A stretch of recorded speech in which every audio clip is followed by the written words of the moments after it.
Et nous revenons sur cette interview avec son co-auteur, Marwan Ben Yamed, directeur de la publication de Jeune Afrique. Bonsoir. Bonsoir. Merci d'être avec nous. Alors, à son arrivée aux affaires, Emmanuel Macron avait affirmé vouloir rénover la relation entre la France et l'Afrique. Est-ce qu'il est plutôt satisfait de son bilan sur cette question ? Alors la rénovation des relations entre la France et l'Afrique, des réseaux obscurs qui ont toujours été critiqués, chacun de ses prédécesseurs ont fait la même promesse. La différence, c'est que je pense qu'il a, lui, une approche qui est un peu plus pragmatique. C'est-à-dire qu'il y a deux aspects, en fait, dans le bilan qu'il défend dans l'interview.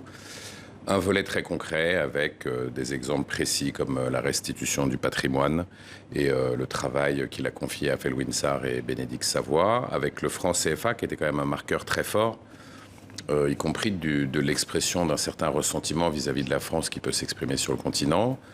Avec des projets un peu innovants comme la plateforme Digital Africa, comme la saison Africa 2020, comme le sommet des financements pour l'Afrique qu'il veut organiser en mai à Paris, en mai prochain, pardon. Des gestes assez forts aussi de rapprochement avec le Rwanda, avec l'Algérie, sur les sujets de mémoire, notamment vis-à-vis encore une fois, de l'Algérie. Et puis il y a surtout un changement, selon lui, d'approche.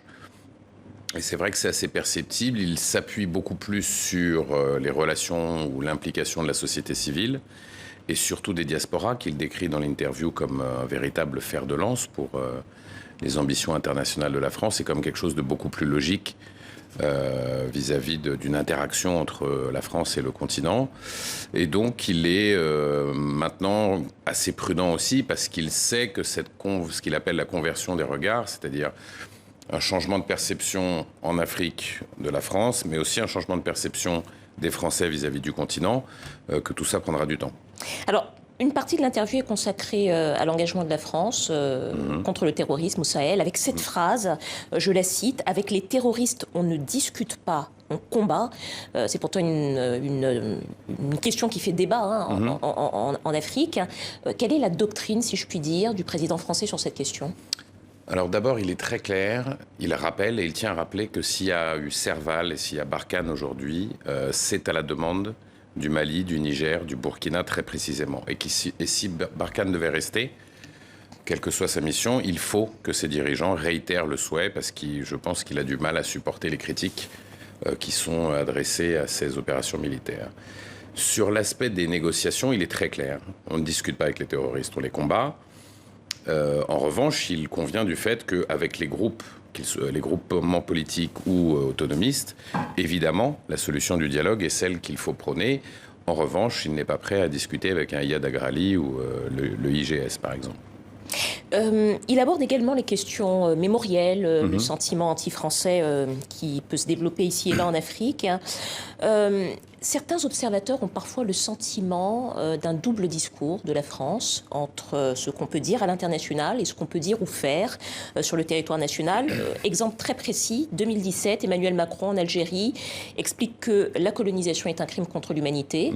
Et pas plus tard qu'il y a 3 semaines, Jean Castex, Premier ministre français, laisse entendre dans une interview à la télévision qu'il n'y aurait finalement rien à regretter de la colonisation. Est-ce que vous avez senti au cours de cette interview chez Emmanuel Macron un souci de concilier des visions complètement différentes, peut-être même opposées, du rôle de la France en Afrique ?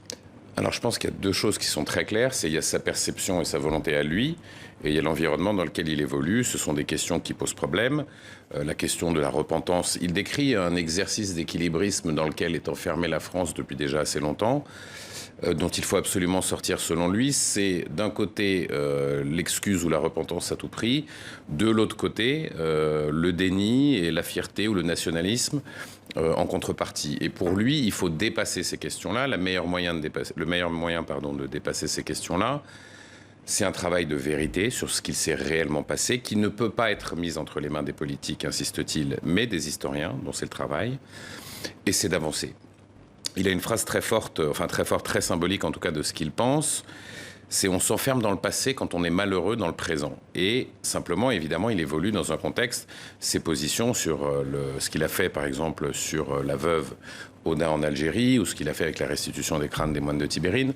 Lui n'est pas de cette génération-là, il n'a pas vécu cette période-là, il est né après, il en est conscient, il veut passer outre et regarder l'avenir, tout en étant très franc.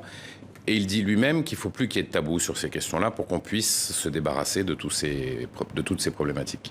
Une dernière question, Marouane Benyamed, en quelques mots sur l'Algérie. Emmanuel Macron qualifie dans cette interview le président Tebboune d'homme courageux. Il y a plusieurs indicateurs qui inquiètent pourtant les défenseurs des droits de l'homme, des arrestations de membres de la société civile, de journalistes également. Comment est-ce que vous expliquez la position du chef de l'État français sur l'Algérie ? Alors, la question qu'on lui a posée était très franche et on a évoqué les sujets dont vous venez de parler, les arrestations de journalistes, en fait, la difficulté. On lui a demandé si le président Tebboune avait réellement pris la mesure de la soif de changement des Algériens. Or, on n'a pas l'impression que, en tout cas sur les points qu'on a évoqués, il y a une vraie différence avec la période Bouteflika. Il fait preuve de beaucoup de compréhension vis-à-vis de Tebboune. Ils se parlent beaucoup, ils ont eu beaucoup d'échanges, donc c'est certainement mieux ce qu'il dit, pourquoi il pense ça. Il dit même que l'Algérie, on ne peut pas changer ce pays et ses institutions et tout ce qui s'est passé dans les 20 dernières années en un claquement de doigts. Ça fait seulement une année que Tebboune est arrivé au pouvoir et qu'il fera en revanche mettra tout en œuvre pour l'aider dans ce sens-là. Exercice donc de diplomatie sur l'Algérie. Marouane Benyamed, directeur de la publication du magazine Jeune Afrique, auteur de cette interview. Merci à vous. Et un dernier mot pour dire qu'Amnesty International lance une